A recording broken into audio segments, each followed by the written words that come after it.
शिव महापुराण में वर्णित एक अत्यंत प्रसिद्ध और शिक्षाप्रद कथा है। ब्रह्मा जी का शिवलिंग की ऊंचाई खोजना तथा शिव जी का दर्शन। ये कथा विद्येश्वर संहिता के प्रारंभ में आती है और भगवान शिव के अनंत, अजन्मा और सर्वोच्च होने का प्रमाण देती है। कथा ब्रह्मा जी का शिवलिंग खोजना और शिव जी का दरसार। यह ब्रह्मा और विष्णु का विवाद। सृष्टि के प्रारंभ में ब्रह्मा और विष्णु प्रकट हुए। जब उन्हें चेतना प्राप्त हुई, तब दोनों को अपनी उत्पत्ति का कोई जान नहीं था। एक समय दोनों देवताओं के बीच यह विवाद हो गया कि हम दोनों में कौन श्रेष्ठ है। दोनों ही अपने आप को श्रेष्ठ सिद्ध करने लगे। तभी अचानक आकाश में एक विराट अग्निमय स्तंभ प्रकट हुआ।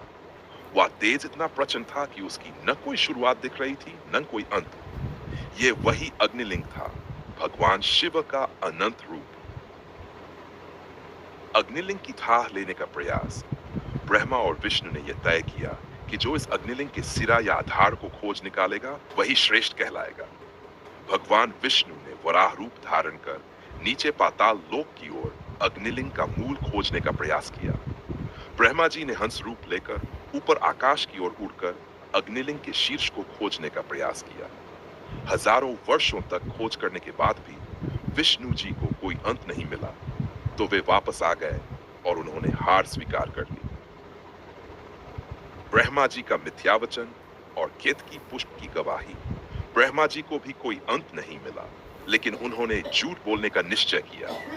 रास्ते में उन्हें केतकी का पुष्प मिला, जो पहले से उस अग्निलिंग के ऊपरी भाग से गिर रहा था।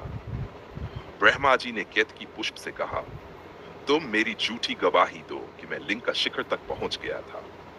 केतकी पुष्प ने स्वीकृति दी। ब्रह्मा जी वापस लौटे और विष्णु से कहा, मैं ऊपर तक पहुंच गया और ये केतकी पुष्प मेरी गवाही देगा। शिवजी का प्रकट होना और ब्रह्मा को दंड।